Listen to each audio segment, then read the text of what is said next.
See, one has to see the findings of NGOs, one has to investigate and do the proper analysis of the data which they are circulating. And I always request all the NGOs that whatever study you do, please engage the stakeholders because they have their own experiences. They are working in that area from last so many years. They must have seen a lot of changes happening on ground. And if you're really interested in development or improvement of the system, you have to engage with stakeholders. Having an isolated study and then targeting someone is not the way forward for any development agenda. So it has to be inclusive, it has to be logical, it has to be which is acceptable by all stakeholders.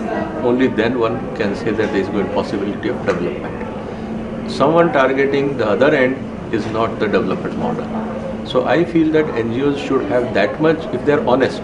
My only concern is if they are honest, if they have nothing to hide, if there is no ulterior motive, why they are not open from the day one when they are doing any investigation? What is there to hide? Why they are afraid of engaging the stakeholders? So that is my concern to them. And I feel that all good NGOs, if they are really serious about development, they should engage stakeholders from the beginning itself.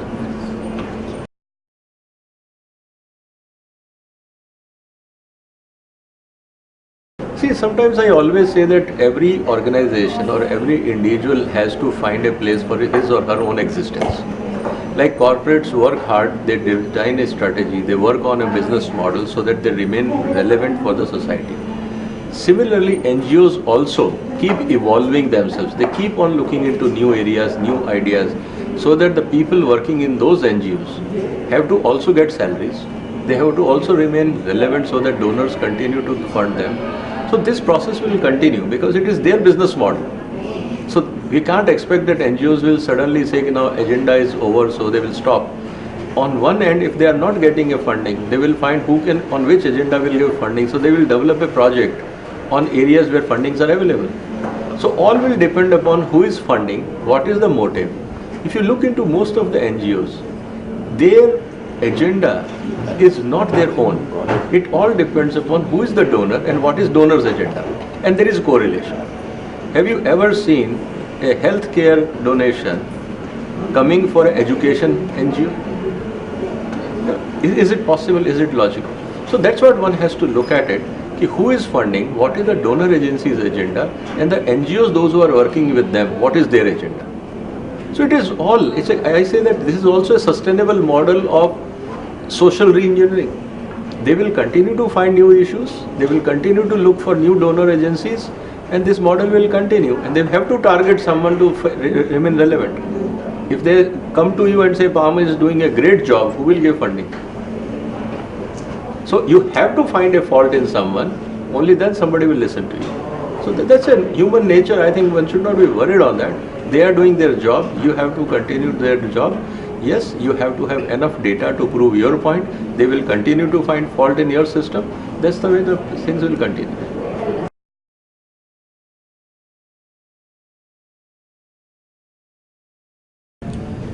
See, India is a huge economy.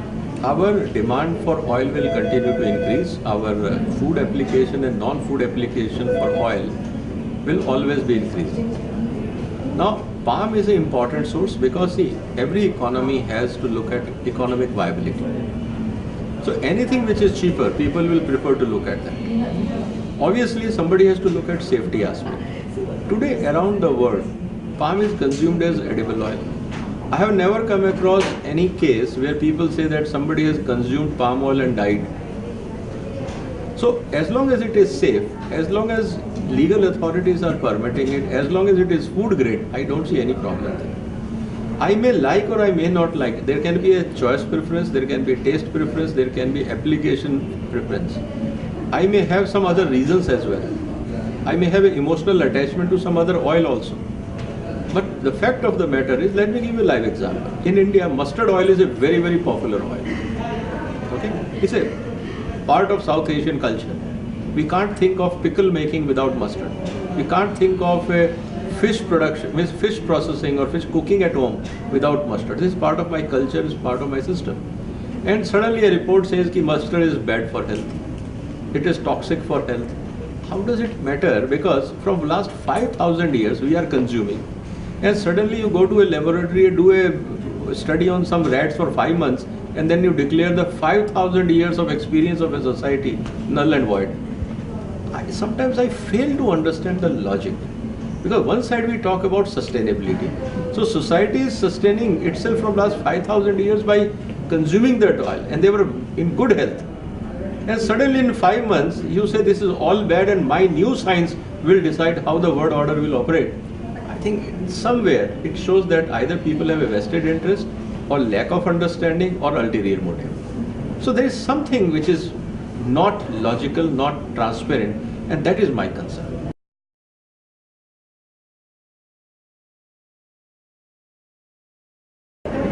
I will say that it is high time when you do an assessment on a centenary celebration. Imagine a world without palm. Today 54% of the world consumption is palm oil. You take that palm oil out of a food system or through the world economy and see what will happen to the world. Then you will realize your importance. What is going to be the price of other oils? What is going to be the other industries? What will happen to snack food industry? What will happen to all multinationals, those who are posting billions of dollars at profit? I think you have to do that assessment, and then my only thing is that people will say thank you to palm oil industry for giving us nutrition at an affordable price. Otherwise, today you can't imagine soybean oil at the rate which is there. People must have jacked it by 5 to 10 times more. Then what will happen? The common man will not get oil which is affordable. It means you will create an imbalance in diet. You will create a problem in dieting system. You will add more health problems. You will have a problem on non-food applications. So I think sometimes when things are available to us, we don't realize its value. We have to imagine, develop a scenario analysis in centenary scenario.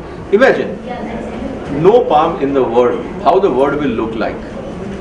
And do some extrapolation. What is going to be the cost of alternate oils? How people will meet their edible oil requirement? What is going to be the intake per capita available in this world? I think that will open eyes for many, many more people. Today, because palm is available, it is available low cost. That's why you are targeted. Imagine palm is selling at twice the price of a soybean. Nobody will target you. I can bet on this. Because then you are no more relevant. My business is continuing, why I should bother you? But because you are a competition to me, so I will also attack you, either directly or indirectly or through someone else. So it's a part of a commercial world. I think one should not be worried. People have a right to attack you. You have a right to defend yourself. And this is the way, the beauty of the world is that everybody will continue to work on, and that's why all are engaged in thinking more creatively.